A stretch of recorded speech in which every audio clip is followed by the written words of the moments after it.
제가 이제 오늘 낯설게 다음 주부터는 가정의 달이고 해서 이제 좀 제가 한 달을 앞당겨서 우리 박종현 목사님이 주일낮에 설교하시게 됩니다. 그래서 제가 5월 19일까지는 있지만 오늘 설교가 낯설교로는 마지막 설교입니다. 그래서 설교를 준비하다가 이 본문을 가지고 저 제목으로 원래 성령의 열매를 맺는 삶인데 이걸로 바꿨습니다. 왜 그러냐? 여러분, 제가 저는 4대째 믿는 집에서 태어났거든요. 그런데 중학교 3학년 때 세상으로 갔어요. 어머니 뱃속에서 교회 다녔는데 왜 그랬을까요? 예수 믿는 게 뭐가 그렇게 다른 건지를 전혀 집에서 느낄 수가 없었어요. 할아버님은 신학교 나오셨어요. 일본의 관서대학 신학부를 나오셨어요. 아버지는 감리교 태화기독교 사회관이라고 하는 지금도 종로에 있죠. 거기서 태어나서 거기서 자라셨어요. 할아버님이 그게 관장이셨기 때문에. 할머님은 감리교에서 감독회장님 교회의 권사였어요. 어머님 집안에서는 목사님도 여러분이었고, 그리고 어머님이 성결교회 집사님이셨어요. 또 우리 외증조 할머님은 김은덕 전도사라고 논산 성결교회를 세우신 분이에요. 그런데 4대가 오면서 신앙이 다 화석화가 돼가지고 형태만 있고 형식만 있고 알맹이가 없으니까 뭐로 저 어머니와 뭐로 할머니는 저렇게 교회를 열심히 다니실까? 뭐가? 그러더니 결국 사단이 났어요. 네.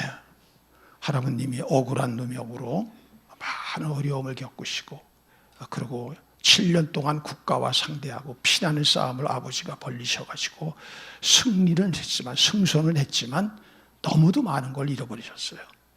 그리고 아버님은 이제 그 후유증으로 좀 뭔가를 잃어버린 거를 또 회복하겠다고 무리하다가 51살에 돌아가셨어요. 그리고 어머님은 막 방황을 했어요. 신앙의 집안이 그렇게 되어버리니까. 예. 막 방황을 해가지고 한때는 가정교회라는 데까지 나갔습니다. 어머님.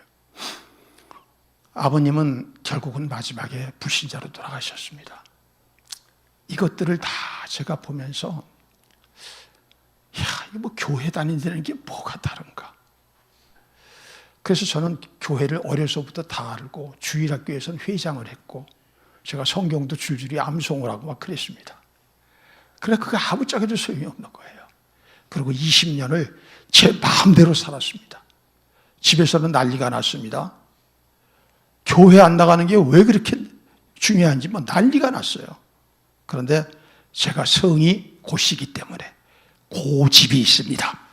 제가 이래봬도 안씨하고 48년을 살고 있습니다. 안강체인데 저를 우습게 보지 마십시오. 그러니까 제가 이기니까 결국 어쩔 수 없었어요. 부모님께서도 할아버지 할머니께서도. 정말 20년을 제 마음대로 살았습니다. 제 뒤를 까면은 목사라고 여기 서 있을 수가 없을 정도로 그렇게 살았습니다.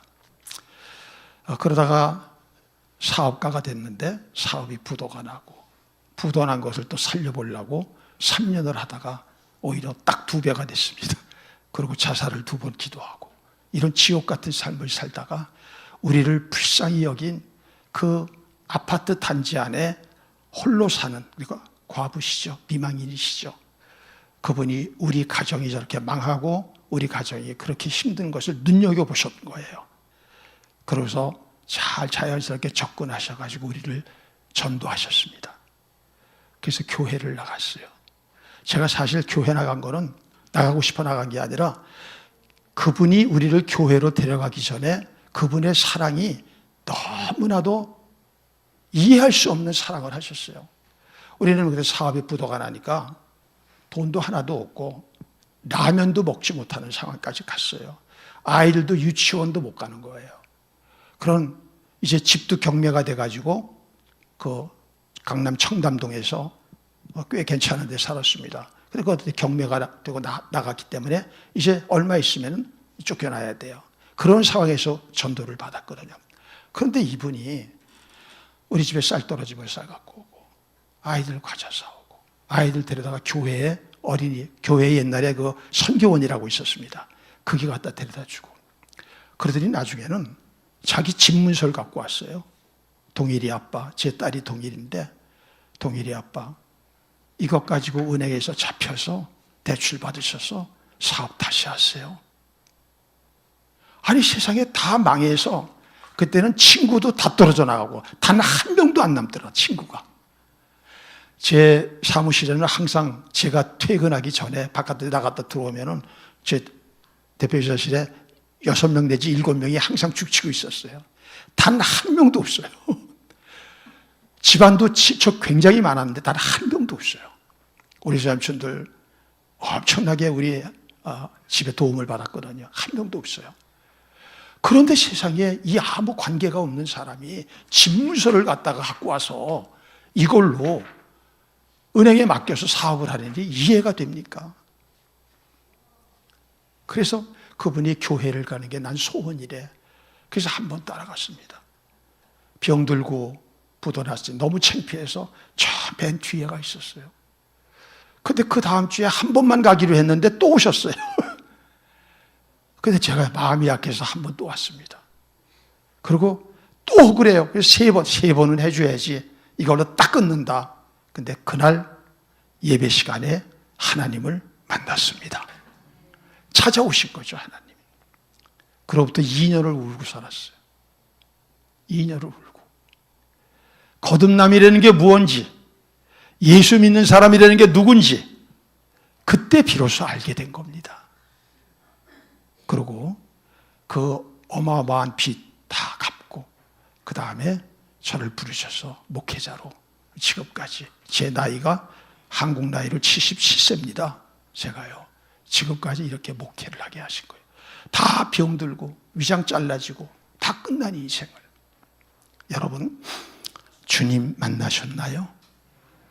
만나고 예수 믿으셔야 돼요. 변화되셨나요? 내가 변화됐다고 그러면 안 돼요. 다른 사람이 변화됐다고 해야 돼요.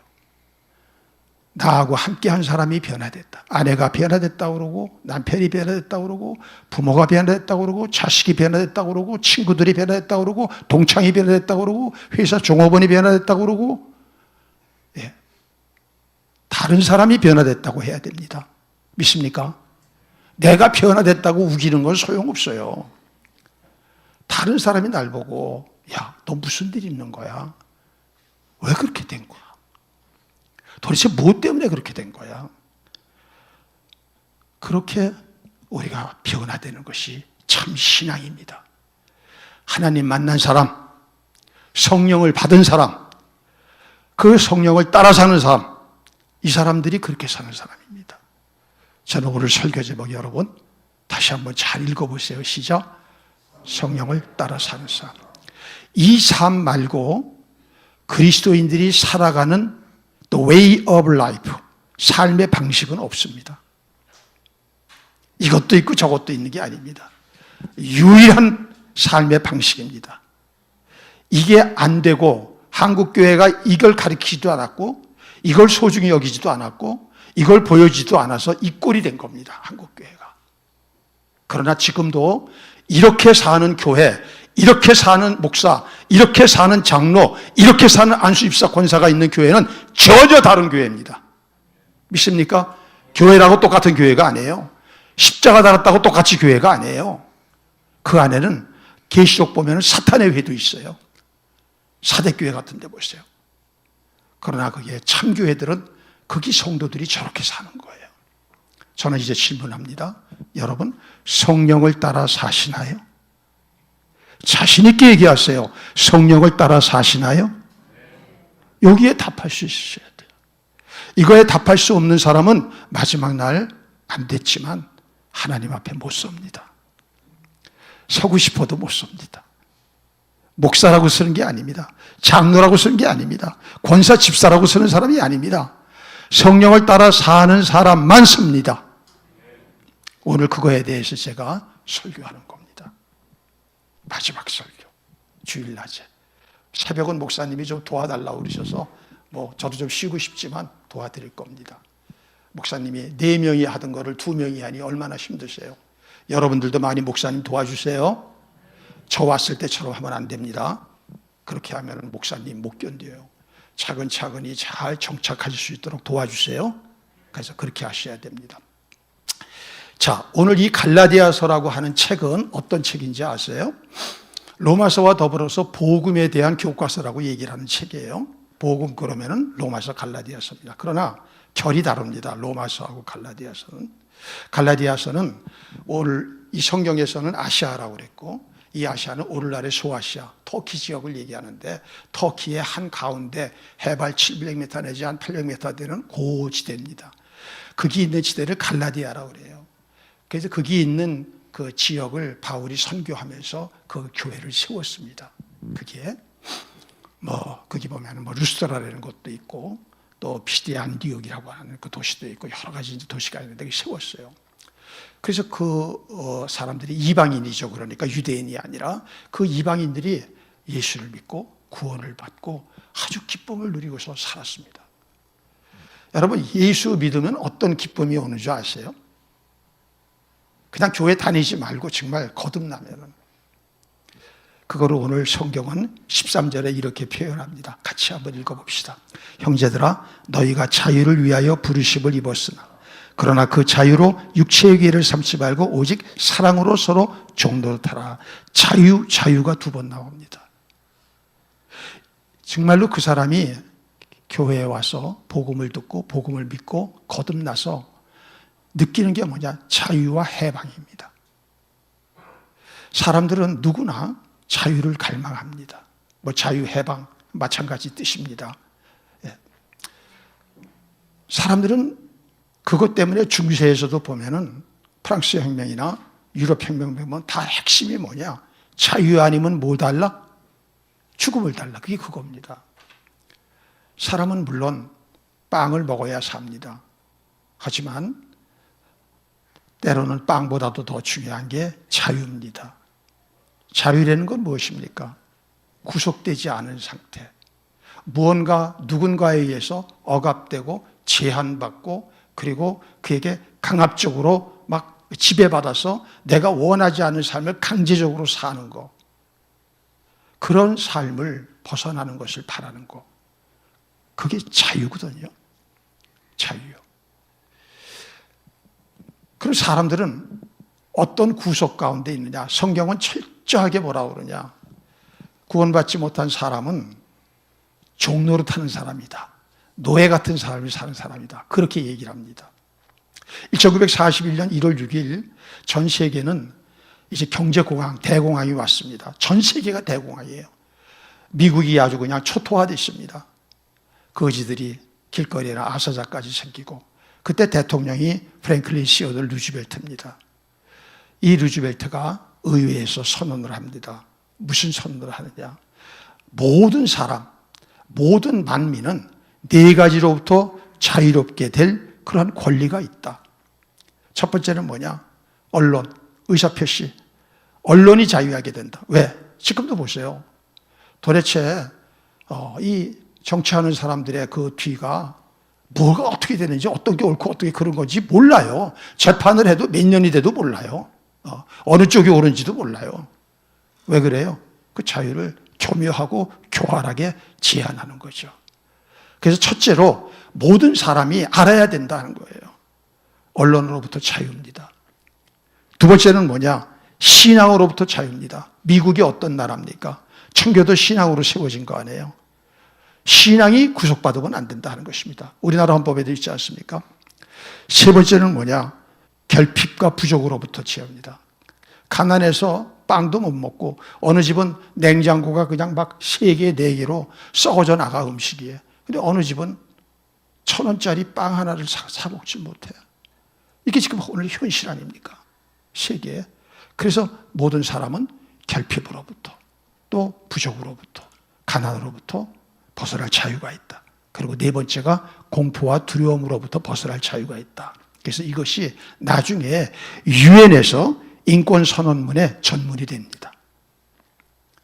그래서 어느 나라 헌법이든지 이런 것들이 다 있어요. 보면은. 자, 문제는 그런데 이렇게 해가지고 지금 이 세계가 잘 살게 됐습니까? 유엔이 무슨 기능을 합니까? 그것이 지금 현재 사람들이 과연 자유롭습니까? 왜 그러면은 그 문제가 안 풀어질까요? 무려 80년 전의 일인데 그것은 다섯 번째 자유를 놓쳤기 때문입니다. 다섯 번째 자유가 뭐냐? 오늘 성경이 얘기하는 자유, 죄로부터의 자유입니다. 교회는 우리가 마음대로 나오는 게 아닙니다. 선택해서. 하나님이 부르셨기 때문에 나오는 겁니다. 믿습니까? 부르심, 소명이라는 것이죠. 소명이 없이는 못 나와요. 때로는 목사님 아들도 못 나옵니다. 장로님 아들도 못 나옵니다. 권사님 아들도 못 나옵니다. 부르심이 있어야 나오는 거예요. 그리고 그 부르심에 또 자기도 은혜로 순종이 돼야 되는 거죠. 그런데 오늘 그렇게 해서 나온 사람, 이게 이제 구원받는 사람인데 이 사람에게는 자유가 있다는 것입니다. 이게 바로 죄로부터의 자유인 다섯 번째 자유인데 이 자유를 얻으면 어떻게 되느냐? 두 가지에서 자유합니다. 첫째는 죄책과 죄의식에서 자유됩니다. 여러분, 예수 믿는데 죄의식과 죄책 처리하셨습니까? 혹시 아직도 교회 나왔을 때는 죄책과 죄의식이 조금 벗어난 것 같다가 한 주간 동안 되면서 이상한 짓 하고 죄 짓고 또 그러면 막 죄의식 나오고 또 그것 때문에 괴로워하고 그러진 않습니까? 그래서 그 다음부터는 잠수 타고 목사 얼굴도 못 보고 그리고 성도들 얼굴도 못 보고 안 보려고 그러고 그게 죄책과 죄의식입니다. 이 죄책과 죄의식이 있으면 사람은 어떻게 되느냐? 제일 첫 번째가 뭐냐? 자존감이 없어집니다. 자존감. 열등감이 사로잡히는 것이죠. 열등감은 교만한 거와 똑같이 동전의 앞뒷면입니다. 그래서 우쭐거리는 우월감을 갖는 것이나 아니면 밑에 내가 낮은 자존감 때문에 열등감을 갖는 것인가. 여기에서 모든 우울증이 나오고 정신신경적 병이 다 나오는 것입니다. 건강할래야 건강할 수가 없습니다. 부모가 그런데 자식이 어떻게 그 밑에서 건강한 애가 나옵니까? 부모가 다 그 모양인데. 그리고 여기서 원한이 나옵니다. 죄책이 나옵니다. 또 두려움이 나옵니다. 완벽주의가 나옵니다. 이런 여러 이상한 것들이 뭐냐? 다 죄의 문제에서 나오는 것입니다. 저는 예수 믿고 죄책과 죄의식에서 깔끔하고 온전하게 회복되기를 주의 이름으로 축복합니다. 난 장로도 이런 장로 별로 못 봤어요. 장로라고 다 장로 아닙니다. 권사라고 다 권사 아니고 목회자라고 다 목사 아닙니다. 죄책과 죄의식을 처리 못한 채 또 설교합니다. 그렇다고 여기서 오해하지 마십시오. 완전해서 죄책과 죄의식을 처리한 게 아닙니다. 복음 때문에 그런 겁니다. 예수 그리스도의 십자가의 피보혈 때문에 그런 겁니다. 믿습니까? 그것을 믿고 그 복음이 내 삶에 이제는 배어 들어와서 나타나야죠. 이걸로만 알고 아주 가볍게 사순절에나 복음 설교 한 번 하고 그때나 한 번 하고 그런 교회에서는 이렇게 될래야 될 수가 없습니다. 어림도 없는 얘기입니다. 자, 그럼 두 번째 뭡니까? 죄의 형벌에서 자유해야 됩니다. 죄의 형벌은 뭡니까? 한마디로 얘기할게요. 죄의 싹은 뭐예요? 아시죠? 저주입니다. 저주 때문에 이 세상에도 고통 속에 살다가 마지막에 죽고 죽음은 한 번 죽음으로 끝나는 것이 아니요 그 후에 심판인 것. 이게 바로 죄의 형벌입니다. 이 두 가지에서 완전히 해결되는 길은 부르심 받고 복음을 믿어서 내가 하나님의 성령을 받고 거듭나는 것입니다. 이 방법 말고는 없습니다. 그렇게 살고 있는 사람이 구원받은 사람입니다. 아직까지도 그게 없다면은 아직 좀 이런 표현 써서 뭐하지만 얼치기입니다. 가운데에서 아직까지 가짜인지 진짜인지 사이에서 분명히 어느 하나를 확신 못하는 거예요.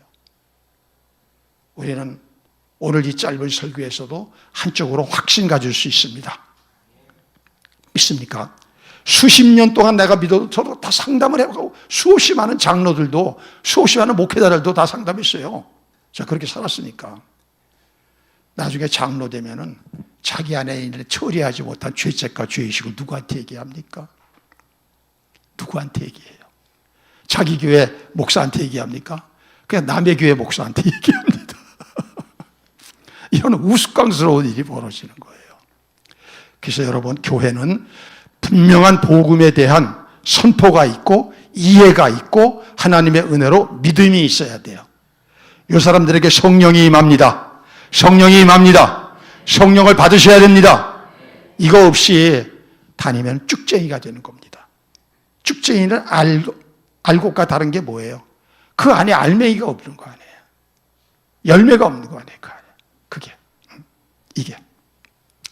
자, 그러면은 오늘 바울은 이 갈라디아 교회를 향하여서 먼저 이렇게 얘기를 하며, 그렇게 거듭난 사람은 교회 안에서 어떻게 사느냐? 13절 하반부 봅시다. 그 자유로 육체의 기회를 삼지 말고 오직 무엇으로? 사랑으로 서로 무슨 노릇? 종노릇 한다는 거예요. 이게 무슨 말이냐면, 그래 나 구원받았어. 나 죄책 없어졌어. 이제는 내 마음대로야. 내가 사는 거 아무도 터치 못해. 나는 이제는 다 하나님께 용서받았어. 이렇게 사는 게 아니라 하는 것입니다. 그 자유를 가지고 육체의 기회를 삼으면 방종하게 되고, 이 방종에서 나오는 사람들이 이단들입니다. 이단들의 삶의 공통점은 뭐예요? 도덕적으로 삶이 깨끗해요, 문란해요?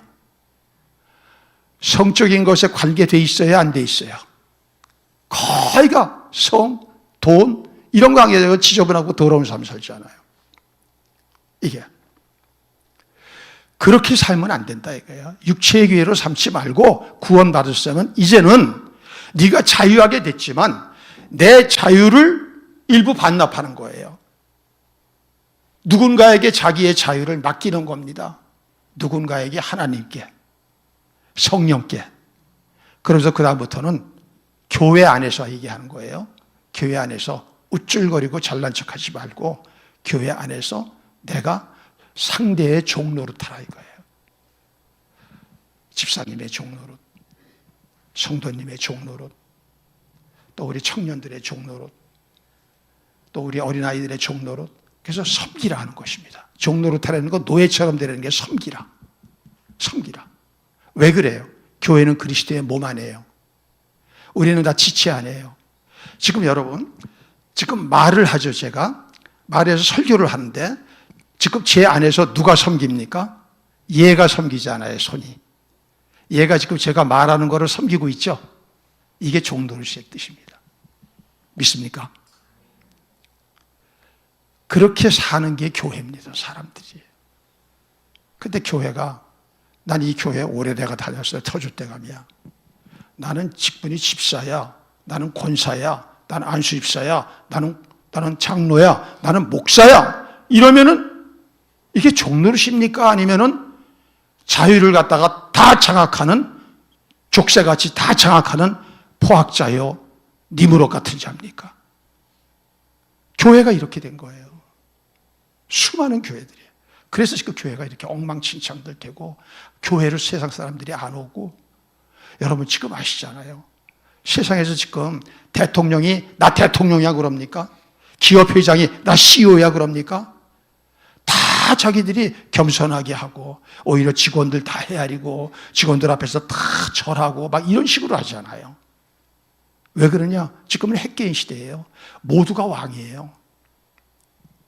지금은 이제 사람은 의존적이지만 또 그럼에도 불구하고 근본적으로는 자유를 찾는 존재이기 때문에 어떤 한 사람도 어떤 이권이나 자기의 목적하는 바에 반하거나 그러한 구속은 받아들이지 않습니다. 절대 받아들이지 않습니다. 그럼 우리는 어떻게 해야 되느냐? 그들보다 앞서야 돼요? 그들보다 뒤서야 돼요? 우리가 그들보다 앞서야죠. 젊은 아이들이 안 오는 교회의 특징은 딴 거 아니에요. 그 교회 어른들이 젊은이들을 우습게 보는 거예요. 동등한 권리로 안 보는 거예요. 일이나 시키고 봉사나 시키고. 그게 누가 합니까? 그래서 거듭나고 성령을 따라서 사는 사람들은 그 교회 안에서 다 종노릇합니다. 상대를 섬기고 상대를 배려하고 주머니를 열고 그의 필요를 채우고 그런 거를 자기 일상 삶에서 하는 것이죠. 그것이. 우리 교회가 그렇게 되길 바랍니다. 우리 교회가 그렇게 되셔야 돼요. 그렇지 않으면 고사해요. 고사합니다. 귀한 목사님 오셨어요, 여러분. 지금 제가 전화를 많이 받고 있어요. 어떻게 양문 그 시골에서 그런 조그만 교회가 그런 목사님 갔느냐고. 여러분. 이제 여러분, 목사님의 진면목은 점점 시간이 지나면서 드러날 겁니다. 서두르지 마시고 조금 여러분 기다리셔야 돼요. 믿습니까? 너무 이렇게 절속적으로 금방 이렇게 하면 안 돼요. 진득하게 기다리셔서, 목사님 엊그제 보니까 나는 7월 달에 비전을 선포한다 그랬잖아요. 그러면 7월 달까지 진득하게 기다리세요. 그러고서 목사님 필요하신 거 있으면은 제가 뭐 또 도와드릴 거 없나요? 이렇게 해서 그분이 하여간 집중하게 해주세요. 목회에 집중하게 해주셔야 되는 거예요. 그래, 그게 여러분한테 이익이죠. 그러면은 이 지금 갈라디아 교회는 어떻게 됐느냐? 바울이 목회를 했을 때는 지금 이런 종노릇하고 천국 같은 모습이 됐는데, 바울이 거기를 이제 목회를 선교사니까 여기저기 다른 데로 갔단 말이에요. 시간이 많이 지났어요. 그런데 바울에게서 배운 걸 다 잊어버렸어. 그러니까 얼치기들이 된 겁니다. 이걸 누가 봤느냐? 이단들이 본 겁니다. 여러분, 이단들은요, 안 믿는 사람을 노려요? 믿는 사람을 노려요? 믿는 사람의 찐을 노려요? 얼치기를 노려요? 왜 그건 그렇게 조용히 얘기하세요? 똑같이 세게 얘기하셔야지. 맞습니다. 찐이면은요, 놀래서 도망가요. 오히려 지가 잡히거든요. 근데 얼치기는 요거 밥이거든요. 얼치기. 그러면 얼치기들이 뭐냐? 복음의 확신이 없는 거예요. 그리고 또 한 가지. 내가 복음으로 구원을 받아도 어떤 방식으로 살아야 되는지를 모르는 거예요. 그래서 불신자하고 똑같은 방식으로 살아요. 그 다른 건 뭐냐? 성경책 띄고 교회 다니는 것만 다른 겁니다. 그런데 요새는 성경책도 갖고 다녀요? 아니면은 안 갖고 다녀요? 왜 그래요? 스마트폰에 다 들어가 있잖아요. 요새 목사들도 그래요. 목사들도 신방 갈 때 이거 안 갖고 갑니다. 스마트폰 가지고 딱 멋있게 아주 폼나게. 제가 싱가포르에서 제일 큰 교회, 그 큰 교회를 옛날에 한번 신방 갔었는데, 목사가 건들건들하고 그 타블릿 하나 가지고서 와서 설교하고 딱 그러더라고요. 막 젊은 사람들 많은데. 그러고 나서 몇 년 있다가 그 교회 와르르 무너질 뻔했어요. 그래가지고 제일 큰 교회니까 싱가포르에서 죽다 살았어요. 콩이라고 하는 목사. 죽다 살아가지고 요새는 보니까 갖고 다니대. 이제 나이를 먹었는데. 그 사람은 한번 혼나야지만 정신을 차리나 봐요. 우리는 그러지 맙시다. 혼나는 게 너무 힘들어요. 저도 그러니까 이렇게 비싸이로 막가로 막 발라 그랬잖아요. 얼마나 당했으면 제가 78kg가 58kg로 20kg가 날아가 버렸던데. 그래서 오늘 이 바울 사도는 이 교회를 보고 안타까워하는 거야. 왜? 이런 식으로 살면은 결국은 뭐냐? 하나님 나라로 못 들어간다는 거야. 아무리 예배 드려도. 자, 얘가 여기 질문할게요.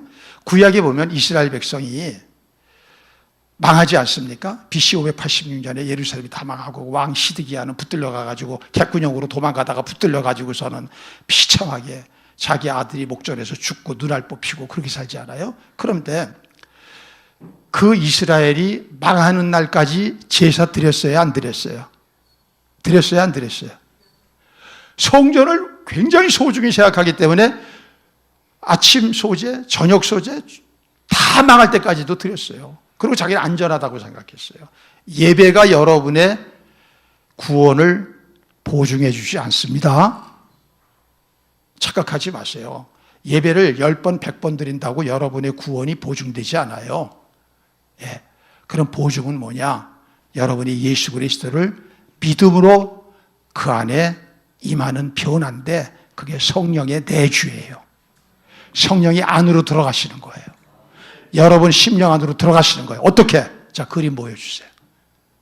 그림. 자, 제가 이거 여러분 이해를 돕기 위해서 이거 만들었습니다. 이것은 데살로니가전서 5장 23절. 그거부터 먼저 한번 그럼 성구를 띄워보시고 이걸 해야 이해가 좋겠어요. 읽어보십시다. 평강의 하나님이 친히 너희를 온전히 거룩하게 하시고 또 너희의 온 영과 혼과 몸이 우리 주 예수 그리스도께서 강림하실 때 흠없게 보존되기를 원합니다. 예. 여기 보면은 사람을 영과 혼과 몸이라고 이렇게 나눴어요. 이게 3분법인데 때로는 영과 몸으로, 영육으로 나누기도 합니다. 그런데 그것은 중요한 것이 아니라요. 그래서 이 영과 혼과 몸에 의해서 그림, 아까 도표 바꿔주세요. 이렇게 지금 만들었습니다. 자, 우리의 거죽에 서로가 다 보여지는 건 뭘 그래요? 이게 육이라고 하는 것입니다. 육, 바디. 그 다음에 우리 안에는 뭐가 있어요? 생각하고 느끼고 이런 마음, 이런 기능들이 있죠. 이걸 혼이라고 하는 것입니다. 세상에서 여기까지만 알고 있어요. 그런데 여러분 보세요. 만일에 우리가 몸이 있고 우리 안에 마음이 있어. 마음이 주인이라고, 마음이 근본이라고 그럽시다. 그러면 우리 마음대로 할 수 있어야 돼요? 할 수 없어야 돼요? 마음이 주인이라면 할 수 있어야죠. 우리 마음대로 되든가요? 마음대로 되든가요? 그 연세 높으신 어르신들, 여러분들은 연세가 많으시니까 마음대로 되시든가요? 안 되잖아요. 그게 뭐야? 마음이 주인이 아니다. 마음 안에 진짜 주인이 있다. 그게 영입니다. 그게 영입니다. 믿습니까? 이것 때문에 안 되는 거예요. 이것 때문에. 그래서 사람을 성경만이 이 진리와 비밀을 가르쳐 주는 거죠. 영과 혼과 몸, 육을 몸이라고 그러는 것입니다. 이 세 가지가 사람을 구성하고 있다는 것입니다. 자, 문제는 뭐냐 하면은 보통 우리가 교회 다니다 보면은 영이 죽었다고 얘기를 하잖아요. 영은 죽지 않아요. 영은 영원한 존재예요. 어떻게 죽습니까? 그런데 이 영이 죄로 말미암아 하나님과 분리되자 이 안에 어떤 영이냐? 악령, 더러운 영, 귀신, 마귀, 사탄이 여기 장악하고 있는 거예요. 그 내 마음대로 안 되는 거예요.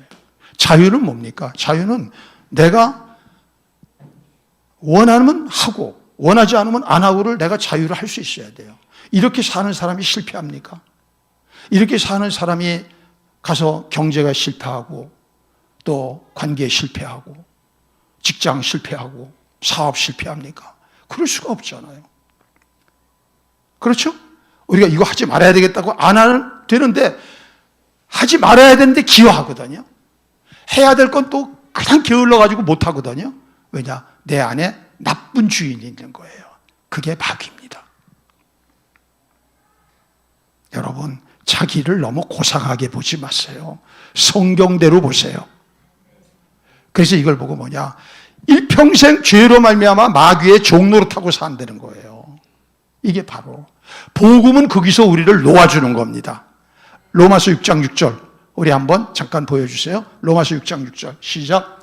우리가 알거니와 우리의 옛사람이 예수와 함께 십자가에 못 박힌 것은 죄의 몸이 죽어 다시는 우리가 죄에게 종로로 타지 않아요. 얘는 왜 이렇게 이쁘지도 않은데 이렇게 닦고 있나요? 그래서 없어졌으면 좋은데 잘 안 없어지네. 이거 보세요.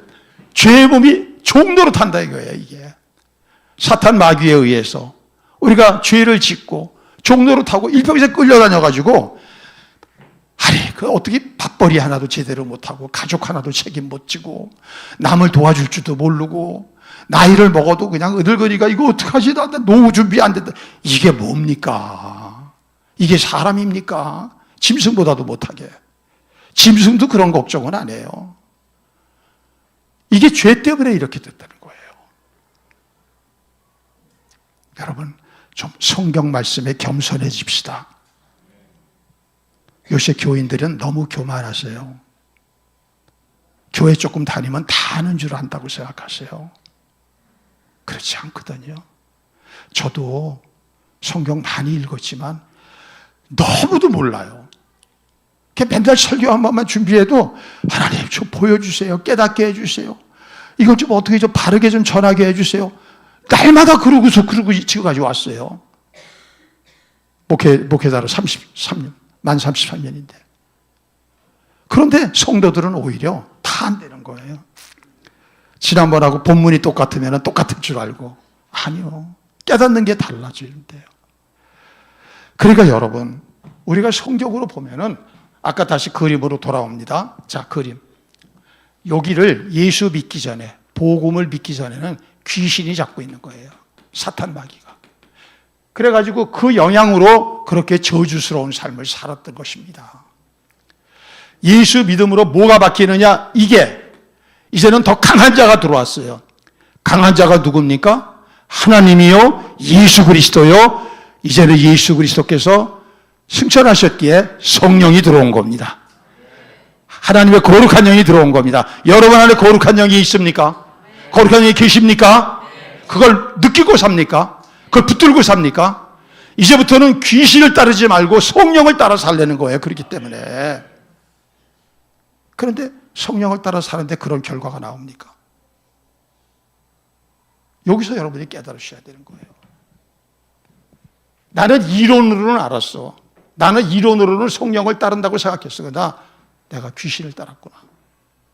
내가 사탄을 따랐구나. 그게 오늘 본문입니다.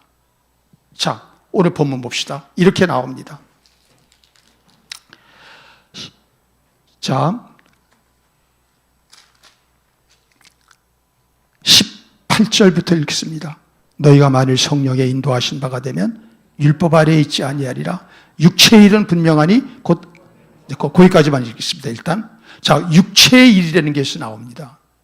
여기서 육체라고 하는 것은 이런 바디를 얘기하는 것이 아니라 사탄 마귀가 나를 지배하는 예수 믿고 죄사함 받기 전 거듭나기 전이죠. 그때 나의 이 생각과 나의 육신은 완전히 죄로 말미암아 부패성으로 점령되어 있거든요. 그래서 내버려두면은 다 죄짓는 쪽으로 자연스럽게 가는 거예요. 그거를 여기서 육체라고 표현한 겁니다. 헬라어로는 사르크스입니다. 사르크스. 죄로 말미암아 부패된 육신. 이게 성경의 다른 데서는 로마서에서 육신으로 번역되고 또 다른 데서는 육으로도 번역됐습니다. 그래서 이 육체로 사는 사람, 성령을 따르지 않고 육체를 쫓아 사는 사람, 사르크스를 따라 사는 사람, 교회 와서도 사르크스로 교회 다니고 사르크스로 성도들끼리 교제하고 사르크스로 봉사하고 사르크스로 교회 예배에 참석하고 사르크스로 목회하고 그럴 수 있는 거예요. 근데 모릅니다. 이걸 구별할 줄 아는 사람은 누구만 구별합니까? 영적인 사람만 알 수 있잖아요. 성령 받은 사람은 압니다. 성령 받아도 모릅니다. 왜 그럽니까? 성령 받아도 육신에 속한 영적 어린이들을 못 봅니다. 그래서 바울은 고린도전서 2장 3장에서 뭐라고 그럽니까? 너희가 신령한 자가 돼야 된다는 거예요. 신령이라는 건 영적으로 성숙한 자. 스피리추얼 맨이 돼야 된다는 거예요. 우리 양문교회가 영적으로 성숙한 사람들이 많아집시다. 여기 다 교회 수십 년 다니신 분들 많아요. 10여 분이에요. 그런데 괜찮습니다. 이제부터 다시 시작하세요. 왜? 여러분의 미래와 영혼과 밑에 후배들, 가족들을 위해서 지금부터도 얼마든지 성장할 수 있습니다. 믿습니까? 정직한 마음을 가지시고. 그래요. 그래서 이런 사람들, 이게 육체로 사는 사람은 성령을 따르지 않고 사르크스로 사는 사람들이 나오는 게 뭐냐? 제일 첫 번째 이제 15가지가 나오는데, 물론 15가지만 아니지만 그 항목을 이렇게 이제 분류한 거죠. 제일 첫 번째, 성적으로 더러워요. 제일 첫 번째가 성적인 것입니다. 우리들의 성적인 것은 어떻습니까? 깨끗합니까? 우리들은 그래요. 나는 실제에 가서 나는 간흥 안 합니다. 나는 사창굴에 안 갑니다. 그러나 예수님은 그러셨어요. 산상수훈에서 네 생각이 음란한 생각했으면 간음이다 그랬어요. 거기서 자유롭습니까? 여러분이나 저나? 그걸 왜 그러냐? 육체로 살기 때문에 그런 것입니다. 자, 두 번째 20절 우상숭배와 주술 요거요. 이제 뭐 합시다. 우상숭배와 주술. 이건 뭐냐 하면은 우상숭배라는 게 오늘날 무슨 뭐 지하 여장군 그런 거 안 만들어 놓지 않아요. 그런데 문제는 뭐냐 하면은 우상은 요것보다 좀 더 가지려고 하는 그 과도한 욕망이 우상입니다. 그것 때문에 하나님이 우리한테 이러시잖아요. 야, 그거 하지 마. 할 때 지옥을 하지 않아요. 그걸 왜요? 하나님보다 그 순간에 그게 더 높아진 거예요. 그게 우상숭배입니다. 우상숭배로 하나님의 진노가 임한다 그랬어요. 탐심은 곧 우상숭배다. 그러니까 좋은 것도 나쁜 것도, 나쁜 것을 하지 말아야 되지만 좋은 것도 과하게 하면은 이게 나쁜 게 되는 겁니다. 육체로 하면은 과하게 하는 거야. 자기는 자기 믿음의 분량대로 해야 돼. 자기 그 경계대로 해야 되는데 그거를 넘어서는 겁니다. 월권이 돼버리는 거죠. 그래가지고 누구 일을 망치느냐? 성령의 일을 망치는 겁니다. 하나님의 일을 망치는 겁니다. 믿습니까? 이걸 잘 하셔야 돼요. 여러분, 저는 솔직한 얘기예요.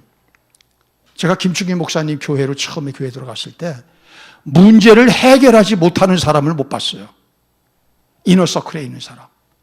그때 이제 한 3천 몇백 명이 출석하고 아이들까지 해가지고 매주 한 5천 명 이상 나왔고, 그게 이제 신문에는 만명교회라고 나왔는데, 이너서클이 한 300명 되거든요. 이너서클이 뭐냐면 날마다 같이 모이는 거예요. 그 사람들은 항상, 그 사람들은 뭐 기도는 올라가도 같이 가고, 새벽 기도 나와도 같이 나오고, 예배 나와도 저녁 예배 같이 나오고, 이게 이너서클입니다.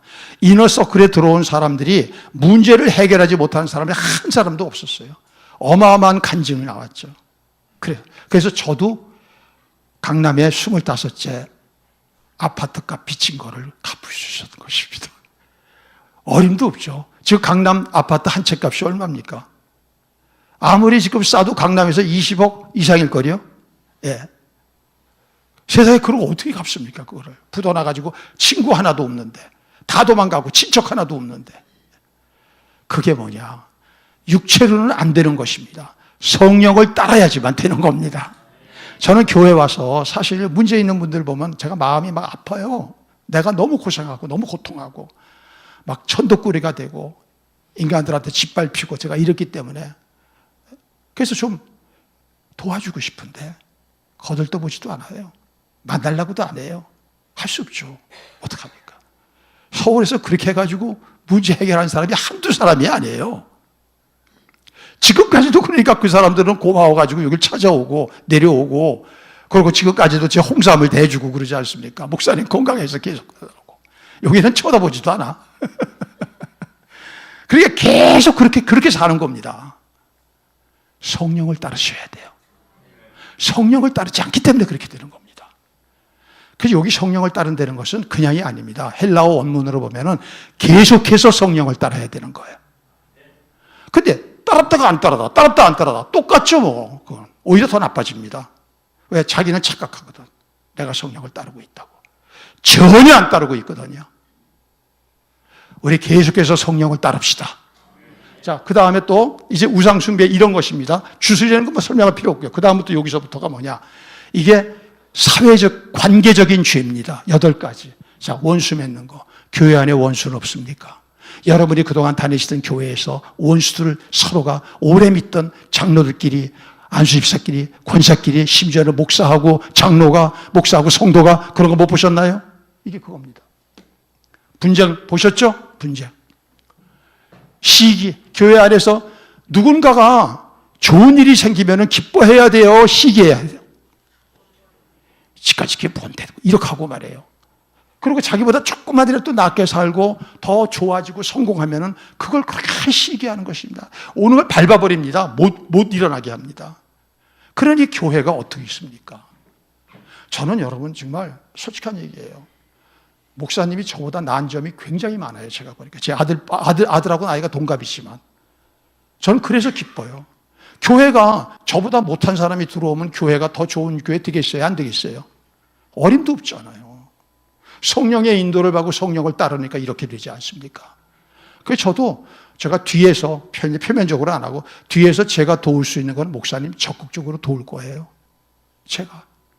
단 목사님이 도와달라고 얘기를 하면 돕고 그거 안 하면 일치 안 할 겁니다.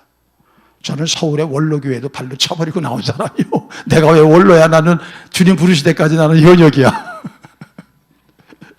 자, 당짓는 거. 교회 안에 패거리. 교회는 혹시 패거리 없습니까? 우리 교회는 패거리 없는 줄로 믿습니다. 패거리 속에 못 들어오게. 패거리가 서로 딱 견제해. 분열, 나눠지는 거죠, 결국. 이단 누가, 이단 다 이게 나누는 거 아닙니까? 이런 죄가 다 어디서 나오느냐? 육체의 일로 나오는 것입니다. 육체의 일로. 그래서 교회 하면은 싸우는 데라 이렇게 얘기한 게 그래서 그러는 거예요. 싸우는 걸 경험하면은요, 그 성도가 얼마나 마음이 상처를 받고 초신자면은 교회 안 나옵니다. 우리 교회는 주님 오실 때까지 성령에 하나 되게 하신 것을 힘써 지키는 교회가 되기를 바랍니다. 아무리 그 사람이 옳고, 아무리 그 사람이 제 아무리 목사요, 그 사람이 장로라 할지라도 교회를 쪼개고 나눈다면 그건 사탄의 종입니다. 사탄의 사람입니다. 믿습니까? 그래서 언제든지 한파로 쓰는 사람은 조심하세요. 이쪽으로 쓰는 사람, 이단이 아니고는. 이단일 때는 그렇지만 이것 때문에 한국교회가 무수하게 넘어간 거예요. 이게 교회는 힘들고 아프고 서로 좀 갈등이 있어도 함께 뒹굴어야 됩니다. 법정에서 만나면 돼야 안 돼요? 안 됩니다. 함께 뒹굽시다. 아픈 걸 가지고 그걸 지나면 성장통 때문에 성숙하게 되는 거예요. 그거를 견뎌내지 못하면 안 돼요. 그걸 잘 견뎌내야 돼요. 자, 그 다음 21절. 투기와 술 취함과 방탕함과, 투기는 아까 것에 들어가고요. 술 취함과 방탕은 뭐냐면 자기 자신의 무절제한 삶인데 주로 중독을 얘기하는 겁니다. 지금 중독이 어마어마합니다. 이 중독은 우리의 도파민 중독이 돼가지고 완전히 지금 뭐 흐리멍텅한 사람, 청년들 보면은 예배를 드려도 흐리멍텅, 중고등부 흐리멍텅, 성인들도 흐리멍텅, 집중력도 다 도둑맞고. 그러니까 이게 예수를 믿어도 껍데기로 믿는 거예요. 이게 왜 그러냐? 성령을 따르지 않고 육체를 따랐기 때문이다. 오늘 성경이 우리에게 가르쳐 주는 겁니다. 저도 스마트폰 많이 하거든요. 스마트폰 없이는 목회를 못해요. 스마트폰 하나만 있어도 설교를 준비해요. 그런데 그렇게 해서 설교를 바깥에서 돌아다니면서 준비하지 않아요? 그 설교로는 성도들 한 명도 은혜 못 받아요. 해산통을 가지고서 설교를 준비해야죠. 자, 그럼 우리 어떻게 해야 되느냐? 성령을 따르면 이렇게 된다는 것입니다. 이제 22절 시작.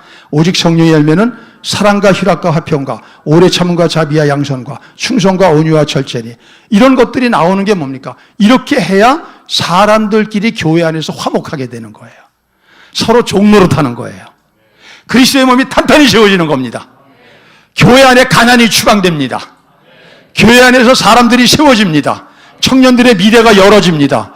그리고 여기를 다 오고 싶어 해요. 이게 성령의 열매만이 이렇게 되는 거예요. 그러면 나는 교회 그렇게 안 돼도 괜찮아. 그런 사람은 어떻게 되느냐? 무서운 경고를 합니다. 그게 그 윗절입니다. 21절 봅시다. 자, 투기와 술 취함과 방탕함과 또 그와 같은 것들이라 전에 너희에게 경계한 것 같이 경계하노니. 21절. 이런 일을 하는 자들은 하나님의 나라를, 이거 보세요. 육체, 싸륵스로 사는 사람들, 교회 안에서 싸륵스로 예배드리고 싸륵스로 교회 다니고 싸륵스로 봉사하고 싸륵스로 목회하는 사람들은 결국은 하나님 나라 천국도 못 간다는 겁니다. 이게 성경이 우리에게 가르쳐주는 거예요. 아니 어떻게 그런 일이 이룰 수 있느냐고. 성경이 가르쳐주잖아요. 시드기야는 그날 새벽 소재까지 드렸지만 결국은 왕에서 끌어내려가지고 바벨론이 들어오니까 도망가다가 갯구녕 밑으로 들어가다 잡혀가지고서 그 비참하게 나라가 다 망하고 자식들 다 망하지 않아요? 여러분, 자식들 다 구원시키고 있습니까? 저는 지금도 우리 딸은 목회자예요. 사위하고 다 같이. 근데 우리 아들은, 부인은, 며느리는 집사고 아들은 권찰 안 받았대나 그러는데 교회는 열심히 나가고 봉사도 하는데 제가 볼 때 성령을 따르질 않아. 그래서 아직까지도 사모님이 그래서 금식하시는 거예요. 그 12시서부터 식사하고. 아들 때문에. 왜? 이 아들이 변화돼야 되려면 성령의 사람이 돼야 되거든. 성령을 따르는 사람이 돼야 되거든. 이거 안 되면 소용없으니까. 아무리 구원받아도 성령을 따르는 삶을 모르면 아무것도 아니야. 이거는. 예. 저는 우리 교회가 이제 제 설교 다 했습니다. 여러분, 성령을 따르는 성도들로 우리 박 목사님과 더불어서 새롭게 세워지면은 홍성하면은 양문교회 나올 겁니다. 홍성하면은 박정현 목사님 나올 겁니다. 홍성하면은 거기 전도회장 강우석 집사님 나올 겁니다. 홍성하면 여전도회장 이민정 집사 나옵니다. 그 다음에 이게 늘어나면은 1전도회장, 2전도회장, 3전도회장 막 나옵니다. 예, 우리 교회가 그런 교회의 소식이 들려오기를 주님의 이름으로 축원합니다. 제가 여러분을 어떻게 잊어버리겠습니까? 제가 이렇게 강하고 막 거칠게 해도 이거를 참고 받아주신 분은 여러분밖에 없어요. 아멘. 제가 정말 감사합니다. 그러나 그 중심에 제가 여러분을 미워하는 게 아닙니다. 여러분이 헛되게 예수 그리스도 믿으면 안 된다. 말랑말랑하게 예수 믿으면 안 된다. 교회 와서 문제 하나 해결 못하면 그거는 그리스도인이라고 할 수 없다. 저는 여러분들이 영혼이 잘됨 같이 범사가 잘 되고 강건해져서 이제는 하나님 나라를 세우고 킹덤 빌더들이 되고 이웃을 섬기는 그런 사람들로 쓰여지기를 주의 이름으로 축복하고, 우리 젊은이들도 그런 걸 보고 배워야 될 거 아니에요. 어른들한테. 어른의 모델이 하나도 없으면 얘네들은 어떻게 해요? 딴 교회로 가야지 그러면은. 그래서 어른들이 바로 쓰는 게 이렇게 중요한 겁니다. 내가 바로 쓰면은 얘네들은 절로 변합니다. 그러면 그게 다음 세대가 세워지는 것이죠. 우리 다 같이 나서 찬양합시다. 우리 찬양하고 마치도록 하겠습니다. 191장.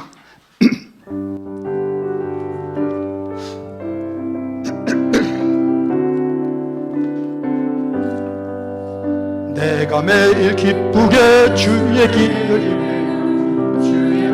나를 안보하며 내가 주의 큰 복을 받는 참된 비결은 주의 영이 함께함이라. 성령이 계시네 할렐루야 함께하시네. 좁은 길을 걸으며 밤낮 기뻐하는 것 주의 영이 함께함이라.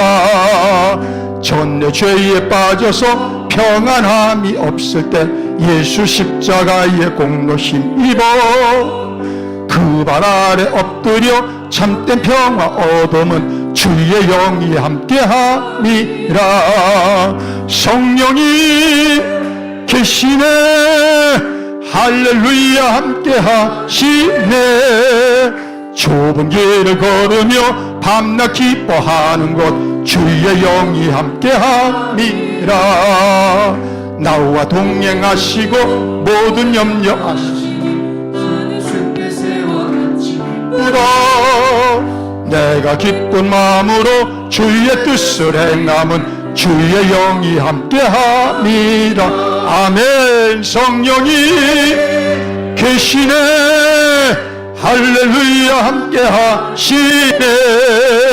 좁은 길을 걸으며 밤낮 기뻐하는 것 주의 영이 함께하니. 세상 모든 욕망과 나의 모든 정욕은 십자가에 이미 못을 박았네. 어두운 밤이 지나고 무거운 짐 벗으니 주의 영이 함께함이라. 성령이 계시네 할렐루야 함께하시네. 좁은 길을 걸으며 밤낮 기뻐하는 것 주의 영이 함께함이라. 이 시간 복음을 아직 믿지 않는 분들, 그래서 성령이 없는 분들은 복음 앞에 겸손하고 복음을 받아들이십시오. 여러분이 하실 건 아무것도 없어. 받아들이면 되는 거야. 이 받아들이는 걸 안 해서 안 하는 거야. 왜? 사탄에 붙들려서. 이것 때문에 여러분이 당하지 않을 어려움을 당하고 겪지 말아야 될 저주스러운 모습을 겪고 그리고 고통 속에 사시는 거예요. 그냥 받아들이세요. 저항하지 말고 받아들이시면은 그 순간 성령이 임하시는 거예요. 그 다음에 성령에 붙들려서 사는 겁니다. 성령 따라 살면은 하나님이 다 좋게 하세요. 합력하여 선을 이루세요. 우리 주의 이름 부르고 기도합니다. 주여 하나님, 우리 사랑하는 양문교회 성도들 이 마지막까지 이렇게 열심히 예배하고 하나님의 뜻대로 살라고 몸부림칩니다. 오늘 이들에게 하나님이 함께하여 주셔서 성령을 부어주옵시고 이제는 성령을 따라 사는 하나님의 나라 백성이 되어지게 하여 주시옵소서. 지속적으로 성령을 따르게 하여 주옵소서. 그리하여 이제는 저주에서 축복으로 옮겨지게 하여 주옵시고 연단에서 이제는 영원한 형통의 삶으로 쓰임받는 하나님의 군사들이 되게 하여 주시옵소서. 우리 교회를 불쌍히 여기시고 긍휼히 여기시고 이제부터 목사님하고 새로 시작합니다. 우리 박 목사님 사모님에게 갑절의 영감을 부어주옵시고 원수마귀에게 이용당하는 교회가 되지 말게 하시고 저들이 그 선악기에서 빠져나와서 하나님께 영광 돌릴 수 있는 친백성들 되게 하여 주옵소서. 만군의 여호와 하나님, 우리를 그 많은 사람들 가운데 특별히 예정하고 선택하고 지명하여 부르셔서 하나님의 자녀 삼아주심을 감사합니다. 약속의 성령 부어주심을 감사합니다. 성령을 우리가 너무 무시했습니다. 성령을 너무 무관심했습니다. 예수 믿고 자유를 얻었으니 내 마음대로 살라고 했습니다. 회개하오니 하나님, 모르고 한 죄이오니 용서하여 주옵시고 이제는 오직 성령, 그 성령을 끝까지 따르게 하여 주시옵소서. 성령으로 행하게 하여 주시옵소서. 성령의 인도받게 하여 주시옵소서. 그리하여 하나님의 약속이 이루어진 복된 미래를 펼쳐가게 하여 주옵소서. 하나님, 우리 박 목사님, 허명 사모님, 그리고 또 이제 이임하는 우리 이하루 목사님, 김인영 사모님, 언제 어디서 무엇을 하든지 간에 똑같이 하나님의 나라 사역하는 것입니다. 갑절의 영광과 능력을 부어주사 마지막 때 함께 하나님 앞에서 멸류관 받게 하여 주옵소서. 귀한 힘을 드리오니 받으시고 어느 한 교인도 물질 때문에 비루한 삶을 살거나 물질 때문에 신앙이 무너지지 말고 물질의 승리자가 되어서 하나님의 부여함을 경험하며 이 물질을 흩어서 하나님 나라 킹덤 빌더로 살아가게 하여 주옵소서. 지금은 우리 주 예수 그리스도의 은혜와 우리 하나님 아버지의 극진하신 사랑과 보혜사 성령님의 거듭나게 하심, 내주하심, 인도하심, 그리고 역사하심, 그 따름으로 말미암아 열매를 맺게 하심, 그리고 마지막 죽은 자 가운데서 부활의 영 성령으로 살리심의 역사가 지금부터 영원토록 함께 하시기를 간절히 축원하옵나이다. 아멘.